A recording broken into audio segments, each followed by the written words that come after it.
¿Cómo están? Pero muy buenas noches. Hoy son las 21 horas y realmente el tiempo se está poniendo muy bonito. 26 grados la temperatura, esto bajaría hasta 20 y después vamos a tener ya un resto de semana muy bueno. Ya el sábado con calor, etcétera, ¿verdad? Pero hoy, mañana y pasado todavía tiempo tolerable. Bueno. El Senado aprobó el presupuesto general de gasto de la Nación, todavía falta trámite legislativo. En el caso Cartes hay novedades. La abogada de Messer pide que la Fiscalía Paraguaya le defienda de fiscales brasileños. Lo vamos a hablar enseguida. Hola Gladys Benítez. Hola Albert, ¿cómo estás? Hola Pablito. Bien, efectivamente se trató el presupuesto en el Senado, se aprobaron algunos aumentos, se rechazaron otros. Entonces ahora regresa a la Cámara de Diputados. Los sindicatos de los diferentes entes siguen presionando, como por ejemplo los funcionarios de la Corte, como por ejemplo los docentes que dicen vamos a hacer el lobby correspondiente ahora con los diputados para que vuelvan a ratificarse en aquel mamotreto, eso lo digo yo, lo dijiste bien, que era su versión del presupuesto. Pablo Guerrero, los fiscales brasileños son unos bandidos y nuestra fiscalía es la Virgen María. Entonces, por favor, le pido a Sandra Quiñones, que es la reencarnación de la Virgen María, que me defienda de los bandidos brasileños. Así es, Leticia Boda, ¿no? ¿Qué tal, Enrique? ¿Cómo te va? Hola, Gladys, un saludo a la audiencia. Y la verdad que fue llamativo el pedido, ¿verdad? Fue a entregar su teléfono móvil hoy, pasado el mediodía, luego de bastante tiempo de conocerse, por supuesto, la orden de detención. Pero básicamente ella pidió que la Fiscalía Paraguaya sea una especie de escudo de las denuncias de los fiscales, un hecho inaudito para mí, por lo menos. También, nunca escuché algo parecido, pero puede que en algunos artículos del código esté esto. Lo que sí sé es que la Fiscalía, como ya dijimos ayer, representa a la sociedad, nos tiene que defender a todos. Y lo que esperamos es que la Fiscalía se despierte, porque está durmiendo una larga siesta y no está viendo cosas graves que sí la justicia de otros países lo están viendo, especialmente de Brasil, por supuesto. Más aún cuando hay hechos que se han cometido en Paraguay. Aquí, eso es lo grave. Aquí en Paraguay, en las narices. Eso es lo grave. En las narices de Sandra Quiñones. Yo nomás quiero subrayar esto, pero lo vamos a hablar hoy. Igual también a calcular, señora, amiga, amigo. Los fiscales brasileños, según Leticia Boda, son todos unos bandidos, y los fiscales paraguayos que no vieron a Messer, que no vieron a Pavão, que no vieron a Mota, que no vieron a los lavadores, que no vieron a nadie, esos son los buenos. Y por favor, defiéndanme ustedes de los bandidos brasileños. Gladys Benítez, nuestro WhatsApp es el 0971-444-200. Estamos esperando la opinión de ustedes. Gladys Benítez, yo te voy a decir una cosa. Yo no sé si los números redondos del presupuesto también, parece que sí, los números redondos. Pero hay cosas que son intolerables. Hablo a título personal. Yo creo que eso de la ANDE, por ejemplo, que a lo mejor en términos numéricos es chiquitito con respecto al presupuesto, muestra un poquito de qué se trata todo este tema de los funcionarios públicos. Yo creo que estamos coincidiendo esta noche. Eso es grave. Eso es muy grave. Bien, el caso en particular de la ANDE es bastante alevoso porque de hecho estos funcionarios ya tienen un montón de beneficios. Tengo un listado que te va a deleitar y también a la audiencia de todo lo que cobra. Primero, en montos globales te digo que en un solo año, en sueldos y bonificaciones, los funcionarios de la ANDE ganan alrededor de 150 millones de dólares. Y esto es lo que se invirtió en infraestructura en los últimos 5 años. ¿Me esperás un momentito ahí? Por supuesto. Porque tenemos una conversación telefónica muy importante y creo que es un privilegio para nosotros escuchar ahora mismo y estar en contacto con el ministro de Hacienda, Benigno López. Hola Benigno, buenas noches, gracias por atendernos. Hola Enrique, saludos a la audiencia, a todos los que te acompañan, Pablo, la señora, ¿cómo estás? Bien, gracias. Bueno, Benigno, justamente estamos haciendo acá una pequeña valoración inicial del tema votado por la Cámara de Senadores pero queremos escuchar la tuya, que es la que importa definitivamente. Vos sos el Poder Ejecutivo y queríamos entender un poco cómo estás leyendo esto que sale del Senado. Mira, te cuento que estoy con los primeros informes que estamos recibiendo ahí del equipo que estuvo siguiendo y lo que pudimos nosotros también seguir. Realmente todo esto podemos confirmar mañana cuando tengamos más claridad. Hay que agradecer al gran trabajo del Senado, en la persona de su presidente de la comisión bicameral. El presupuesto fue de alguna manera reconducido a niveles equilibrados, que vamos a poder administrarlo sin muchos problemas el año que viene. Entonces creemos que este presupuesto está aprobado y aceptado por la Cámara de Diputados, podría servir como instrumento para anclar la expectativa positiva para un mejor año 2020, ¿verdad?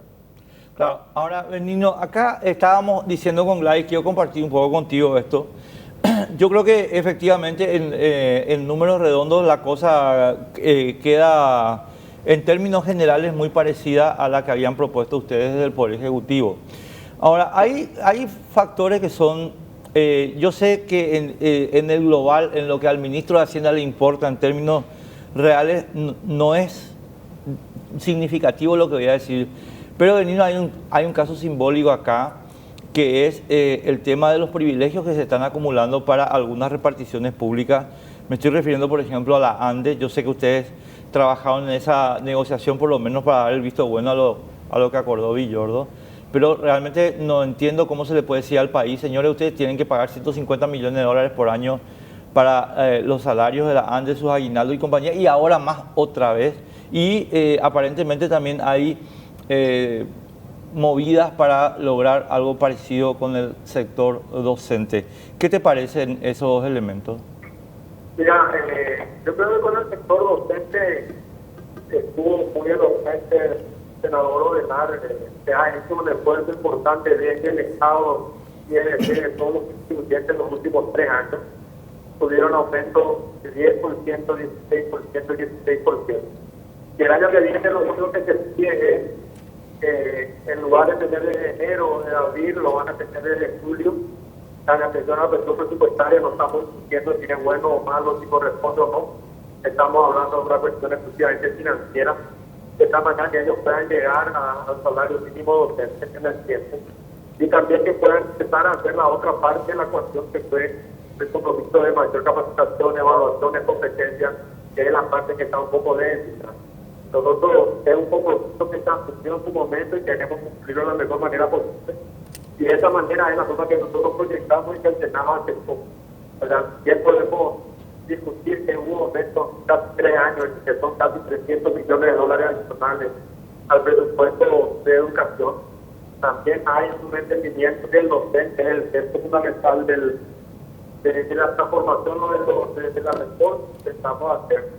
Entonces hay que ir acompasando eso con algo que ya tiene su historia y deberemos de ver cómo seguir financiando la educación que todos tenemos para nosotros. Por el lado de la ANDE, ellos habían planteado un aumento salarial generalizado del 7,3% del cual Estado. Nosotros nos opusimos a eso porque creemos que eso la ley de responsabilidad fiscal. Y de hecho, en los acuerdos que se hicieron entre la ANDE y sus sindicatos, acordaron no llevar a aumentos salariales, sino llevar a la carrera administrativa, que dentro de los procesos propios del año próximo, los siguientes años, van a ir asignando estos recursos en procesos que todo el tipo debe ser competitivo dentro del procedimiento de la ley de la función pública y su contrato colectivo. Entonces, en unos procesos complejos nosotros que llevábamos a haber acordado que no va a haber un aumento salarial, tratando la ley de responsabilidad fiscal, para mí es un paso importante. Y sí debemos sentarnos un día a hablar con ellos también, de que creo que todos los sectores que tienen mejores salarios del sector público, y ver hasta cuándo van a venir los reclamos de mayor salario. Es un tema que hay que manejar de manera técnica y de manera política, y yo creo que de alguna manera es algo de donde nosotros estamos relativamente satisfechos con el acuerdo que se llegó. pues no implica una violación de la ley de responsabilidad fiscal en aumentos mayores a lo que establece la misma. Gladys. Sin embargo, ministro, para mí es prudente y me parece que corresponde hablar de si es bueno o malo, más allá de que en números generales estamos en el marco de la ley, tanto lo que corresponde a los docentes, porque era una ley que se acordó tiempo atrás, y en esto de la ANDE, porque no viola la ley de responsabilidad fiscal. Los de la ANDE, ministro, cobran una bonificación, una ayuda vacacional, cobran un adicional por función, cobran aguinaldo doble. ¿Cómo podemos hablar de un incentivo a la gente que está fuera de la función pública si vemos estos casos y encima otra vez reciben un aumento del 7% en un año de crisis? Y en cuanto a los docentes, es cierto, es una ley ya acordada en el gobierno anterior. Sin embargo, no corresponde plantearnos si está bien distribuido, en el sentido de 16% de aumento salarial para todos, sin distinción, sin discriminación, sin hacer un examen de si está o no capacitado el docente. Es decir, no le damos el incentivo a ese que está más formado con respecto a ese otro que es un tal vez seccionalero que entró al sector con ayuda política, con padrino. A eso es lo que voy. Me parece que sí corresponde en este momento que se está analizando el presupuesto, ministro, no sé qué opina usted, de hablar de si es bueno o malo cada aumento que se está dando. Mira, yo no puedo más que estar de acuerdo con tu análisis, ¿verdad? Es la posición que tiene Hacienda con respecto a todo, pero que en algunos casos se sobrepasa por cuestiones acordadas en el pasado, de alguna manera que el cumplimiento bajo amenaza de parar todo el año escolar. Realmente, ahora que estamos hablando de la cantidad de gastos en la cual estamos trabajando, obviamente es el centro de esa discusión de los tres temas importantes que tenemos ahí, que es justamente la estructura organizacional, las funciones y la forma de cómo se va a pagar en el sector público a todos los funcionarios. Debería haber una regla con respecto a los aumentos, debería haber una regla con respecto a los procesos. Estamos trabajando en una nueva ley del derecho civil. Entonces, mientras tanto, tenemos que enfrentar y arreglar de la mejor manera que podamos, sin alterar el funcionamiento del Estado, estos acuerdos que se existen y que de alguna manera tenemos que hacer que se cumplan con respecto a la capacitación, a la evaluación, a la competencia, que es lo que vos reclamás y que reclama la ciudadanía en general. Pero también hay que mirar el lado del momento de la discusión, generalmente Hacienda está todo. Hoy tuvimos el acompañamiento del Senado a entender la situación, pero los reclamos, los huevos, las botellas, los insultos, la agresión la tenemos nosotros desde septiembre más o menos, todos los días, todos los reclamos, todas las peleas que pasan por la ventana del ministro de Hacienda, donde se recibe todo ese tipo de impropios. Y también hay que mirar no del lado de la seguridad mía, por decirte de un lado, sino del lado de que no altere el funcionamiento del Estado, como podría ser el paro escolar, como podría ser el paro de la gente.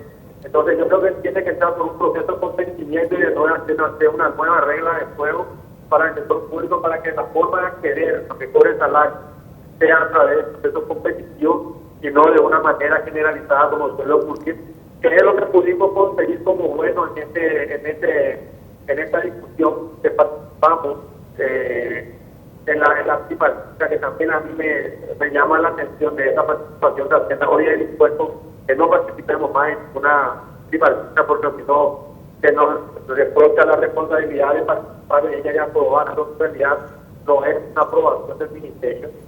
Entonces tenemos que ver cómo sacar el mejor partido en un año complejo. Yo anecdóticamente les puedo contar, yo estuve viendo con la gente de Hacienda y no sé si alguien tiene una mayor experiencia. Nunca se vio en los últimos 15 años, desde 2011, la violencia de los reclamos sindicales a la hora de reclamar mayores salarios. Esto para la gente que trabaja mucho en el criterio de Hacienda para confeccionar el presupuesto es algo inédito en los últimos 15 años. ¿No te recuerdas de un año de violencia en los reclamos salariales a través de los sindicatos? Ni siquiera en el 2011, donde se hizo ese aumento masivo del 30% a todos. O sea, hay que también manejar un poco la realidad, porque creo que el camino y el desafío de lo que solemos hablar en la mañana con Enrique y con otros colegas de ustedes, también de mejorar la calidad del gasto. mejorar la forma de pagar, ver cómo hacer ese pago que se hace en diferentes conceptos que son, en realidad son conceptos que deberían mirarse realmente si su pertinencia o no, pero que son transversales, históricos del sector. Estas modificaciones, estos subsidios, estos reclamos de presentismo, de anuenios, etcétera, etcétera, existen y en más que en menos varios lugares, y de eso tenemos que tratar de desembarazarnos, y eso va a ser un proceso que va a llevar un poco de tiempo y mucho trabajo de parte del Ministerio de Hacienda, y deberían estar acompañadas también por las demás entidades que dejan el presupuesto, porque si no pareciera que es el ministro de Hacienda que lo quiere pagar, y el que no quiere acordar, el que no quiere recomponer estas relaciones, y no es así. Yo creo que una de las críticas que tiene el sector público es que media tabla para abajo, justamente donde no hay capacidad, donde no hay mayores competencias, donde no hay mayor desarrollo, el sector público paga muy bien.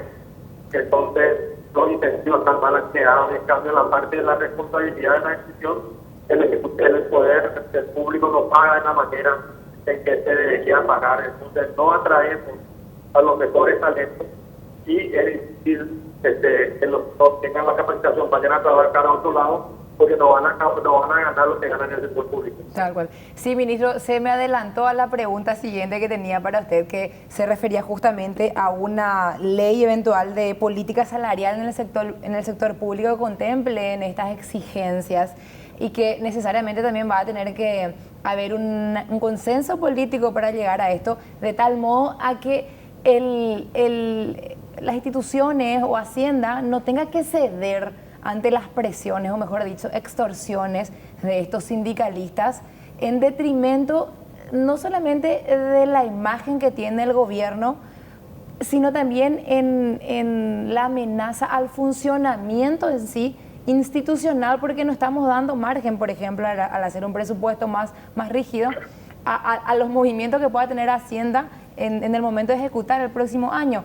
Y también que el sector privado toma esto como con muchísimo miedo. ¿Será que estos aumentos salariales se van a pagar efectivamente dentro otra vez de este límite, o nos están mintiendo y en realidad este aumento del déficit con respecto al PIB va a ser para pagar esto? Se crea como que un ambiente sumamente negativo para la economía como consecuencia. Mira, vamos por parte de lo que preguntas, ¿verdad? Del Ministerio de Hacienda no hay ninguna mala información, ninguna mentira con respecto al tema del tope del déficit, ¿verdad? El tema del tope está aplicado este año, y realmente, a pesar de la diferencia que podamos tener y que se respeta en el ambiente del consenso en un país que es democrático, ¿verdad? La forma como resolvimos como sociedad la situación coyuntural se quiere bien vista por las calificadoras de riesgo y los inversores, a los cuales vamos a recurrir solamente en enero, en cuanto cómo resolvimos una situación que está prevista en la ley y que creemos que es absolutamente coyuntural, y que el espacio que está es a los efectos de permitir que no paremos el Estado en lo que resta de este año. Y el año próximo está también previsto que volvamos al tope de 1,5. Creemos que lo vamos a hacer, va a ser un desafío importante, pero creemos que lo vamos a hacer. Y en este punto de vista no creo que deberíamos ocuparnos de que se van a generar mayores gastos más allá de los previstos del presupuesto. Y por otro lado, y es una medida pendiente, está reconocida desde el presidente de la República para abajo, mejorar la calidad de gas y tener una nueva ley de política salarial, porque no debiera ser porque tiene mayor salario aquel que grita más, aquel que hace amenaza con mayor servicio a la ciudadanía, que es al final a las cuales nosotros nos debemos. Nosotros nos debemos a la ciudadanía que paga los impuestos, y mal podría un reclamo nuestro perjudicar lo ocurrir. Hoy, por ejemplo, tuvimos una desafortunada mañana en la Hacienda, donde los fiscalistas hicieron parar el funcionamiento del ministerio, hicieron evitar que los contribuyentes paguen sus impuestos, y que los que quieran trabajar también trabajen, ¿verdad? Fue realmente una mañana dura. Nosotros hemos hecho las denuncias correspondientes al Poder Público para que se tomen las medidas. No vamos a pagar el día a las personas que no trabajaron, y vamos a pedir la declaración de ilegalidad de la huelga por todo el tiempo que esto tiene. Entonces, hay una sensación cuanto a gasto, cuanto al compromiso, y hay que ir paso a paso.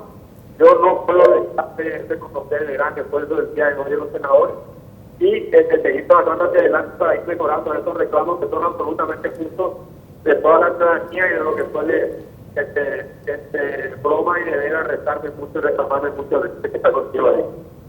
Pablo. Sí, buenas noches, ministro. Pablo Guerrero te saluda. Sí, te escucho. ¿Cómo está? Muy bien. Ahora, yo le consulto algo, ministro. ¿Usted está de acuerdo constitucionalmente, digo, de la forma como se trata, se maneja, se estudia el presupuesto general de gastos de la nación? Le explico esto porque generalmente discutimos con Enrique esta situación. Si bien es democrático, pero yo creo que no es justo, porque están tocando números, para no decir prostituyendo los números que viene del Ejecutivo, personas que no tienen capacidad, que ya arrastran malos manejos, ya sean gobernaciones, intendencias, y algunos hacen proselitismo con los números de los contribuyentes. Pues mira, este es el diseño constitucional que tenemos, ¿verdad? El diseño constitucional que tenemos da esas atribuciones a los electos por el pueblo para analizar. Yo creo que dentro de lo que se discutió hoy, yo creo que el Senado fue bastante responsable en recomponer la cuestión y preservar la estabilidad económica para el año que viene. Esperemos que esto sea aceptado por la Cámara de Diputados y podamos empezar a dedicarnos ya a los programas y planes del año que viene. Pero sí, hay una materia pendiente ahí, de poco tenemos que administrar el presupuesto. Otras constituciones tienen otras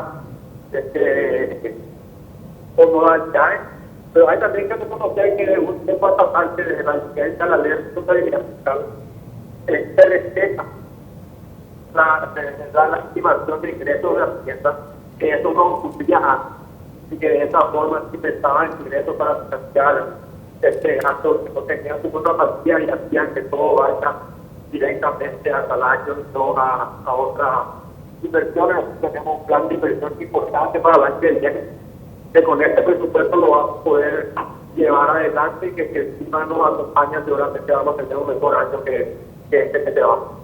Benigno, última, y gracias por el tiempo. De nuevo te reitero nuestro agradecimiento particular por este tiempo que nos estás dispensando. Dos elementos que mencionaste en esas preguntas que te hicieron Gladys y Pablo que me preocupan muchísimo.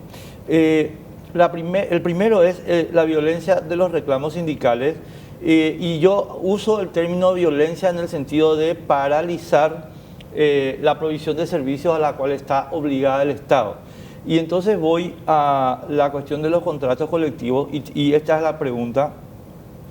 Benigno, yo sé que el esfuerzo por establecer una ley del servicio civil y compañía va enderezada a esta cuestión, pero si ustedes el Poder Ejecutivo no establece un lineamiento político claro de que los sindicatos que paralicen el funcionamiento del Estado en el Ejecutivo, Legislativo o Judicial van a ser castigados, vamos a tener acá dificultades políticas para implementar una cosa que es imperativa para lograr reequilibrar este desmadre del privilegio en la función pública.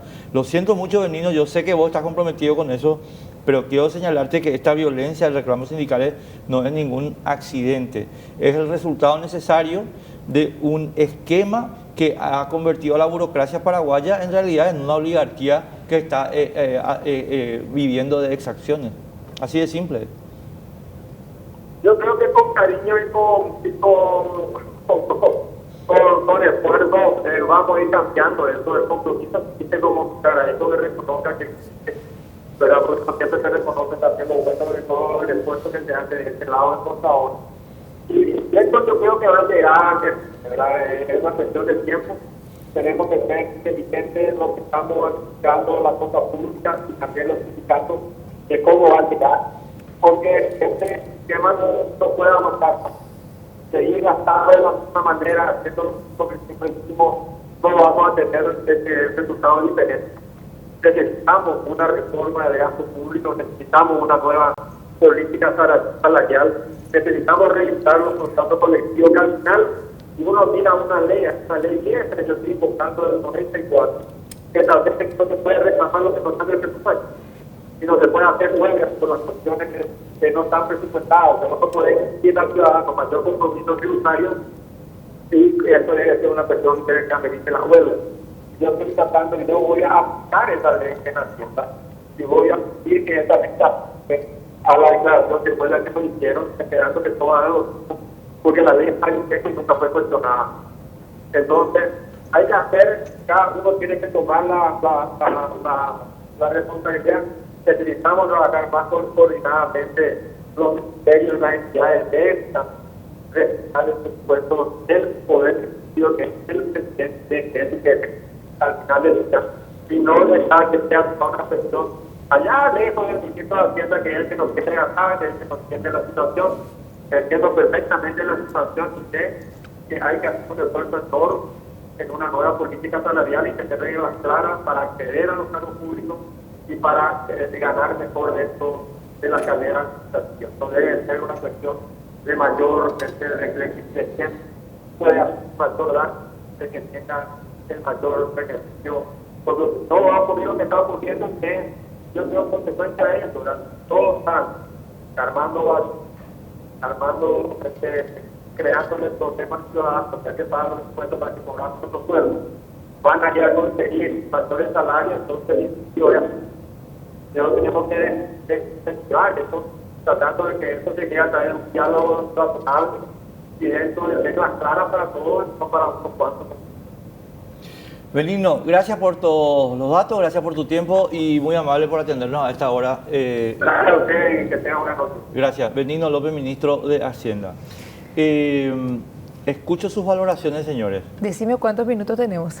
Tenemos 5 minutos en total, o sea, para poder hacer una valoración. Bueno, me gustaría insistir en esto, la necesidad de una ley que pueda regir el tema de los aumentos salariales de tal modo que no tengan que ceder a estas extorsiones de los sindicalistas mafiosos, por un lado.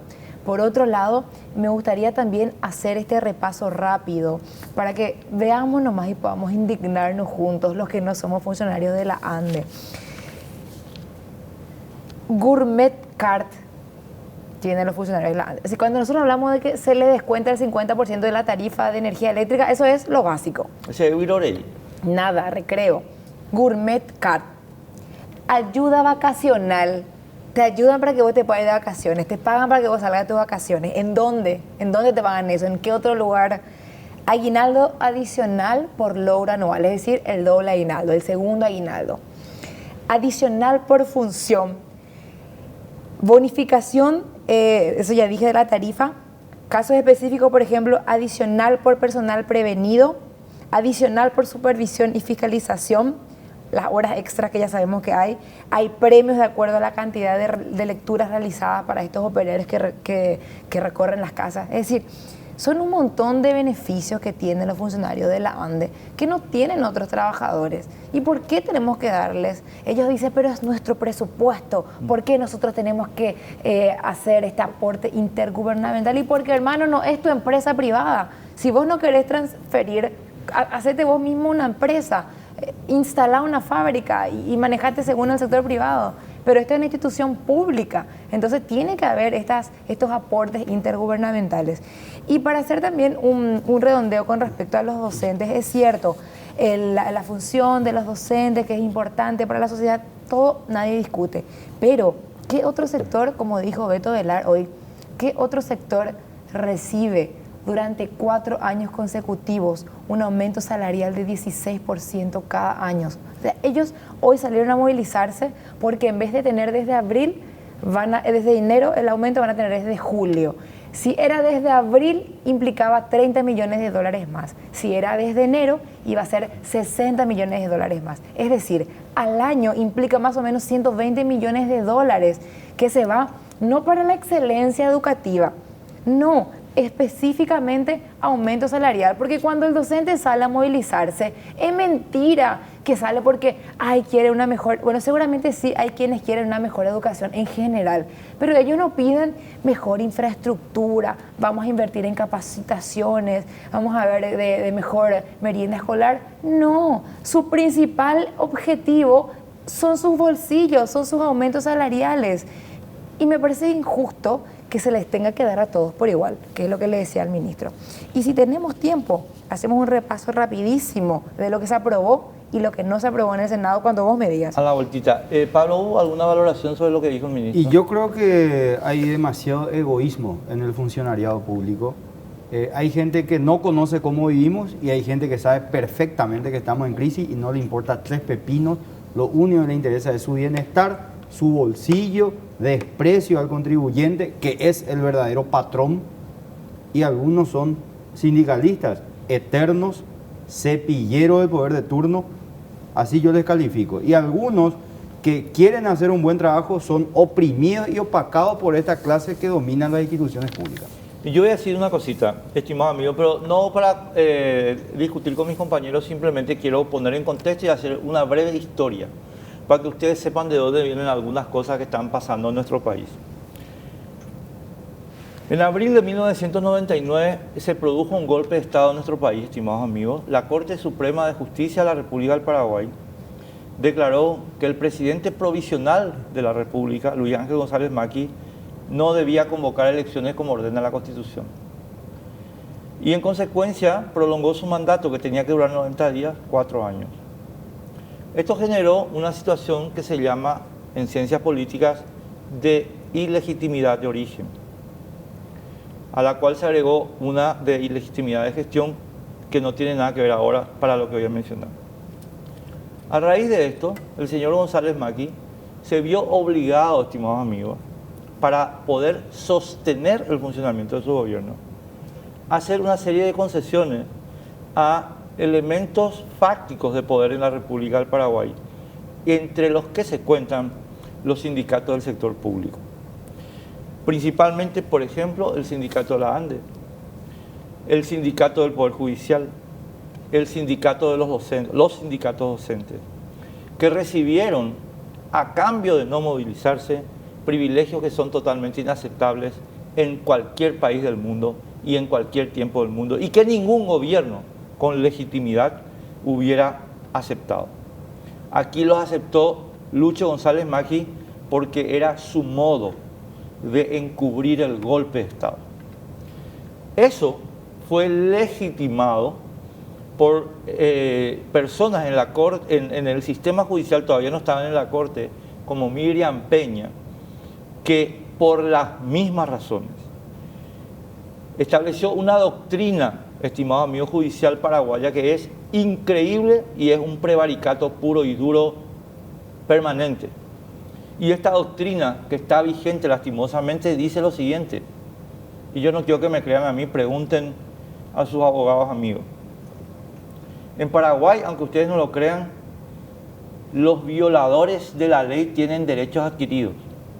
Esta doctrina se estableció, y lo estableció Miriam Peña, para estos funcionarios sinvergüenzas que obtuvieron de rapiña pura los privilegios que tienen en el gobierno de Lucho González Maqui a través de sendas sentencias judiciales, cuando los gobiernos que siguieron pretendieron restablecer el orden en nuestro país. Y Miriam Peña dijo, no, los violadores de la ley, porque entraron todos violando la ley 1626 a la función pública, tienen derechos adquiridos. Solamente en Paraguay y solamente en la cabeza de esa señora, que es una prevaricadora y que por suerte termina, porque ya es una vieja de 75 años, su gestión en la Corte Suprema, nefasta entre las nefastas. Este paquete de cosas, estimados amigos, es el que produce este desastre que tenemos ahora de una oligarquía auténtica. Esta oligarquía auténtica del funcionariado público paraguayo no le sirve al Paraguay, no presta buenos servicios, le extorsiona al que paga impuestos todos los días de su vida y tiene cada vez mejor condición de vida. Dos datitos y termino, Pablo, Gladys. para que ustedes sepan de qué estamos hablando. El informe del Banco Interamericano de Desarrollo sobre el costo de la función pública por país muestra que Paraguay es el país que en términos relativos paga los salarios más altos para el funcionariado público en América, para las peores prestaciones de servicio en el continente. Es decir, le estamos pagando mucho a un grupo de sinvergüenzas que no trabaja. Pero no lo decimos nosotros, es el informe del Banco Interamericano de Desarrollo. En consecuencia, algo está mal acá. Y es esta historia que les estaba contando. Segunda cuestión. Acá tenemos señores extorsionadores que deben estar en la cárcel. Porfiria Ocholaski y Silvio Piris, que están amenazando con paralizar la provisión de servicios constitucionales del Estado, como la educación y la justicia, y que están impunes. Y Ocholaski está impune porque tiene la protección de otro ministro de la Corte Suprema, Antonio Fretes. Porque sin la protección de Antonio Fretes, Porfiria Ocholaski debería estar en el Buen Pastor. Ella, por todas las acciones que está desempeñando y por haber metido por la ventana a miembros de su familia a medrar en la opinión pública. Por ejemplo, su hijo. Y Silvio Piris está ahora, hace 30 minutos, está amenazando que si no consiguen los 70 millones de dólares que acaba de mencionar Gladys para el aumento desde enero, no van a empezar las clases el año que viene. También debería estar en la cárcel, porque es una función pública constitucional del Estado y ningún grupo de sinvergüenzas debe poder poner en peligro la prestación de estos servicios. Pero tenemos unos políticos corruptos que usan al sistema educativo como base de operación política y al sistema judicial para la misma cosa. Y en consecuencia, estos dos sinvergüenzas, en vez de estar en la cárcel, van a lograr su objetivo en la Cámara de Diputados, aunque ustedes no lo crean. Tenemos una pausa.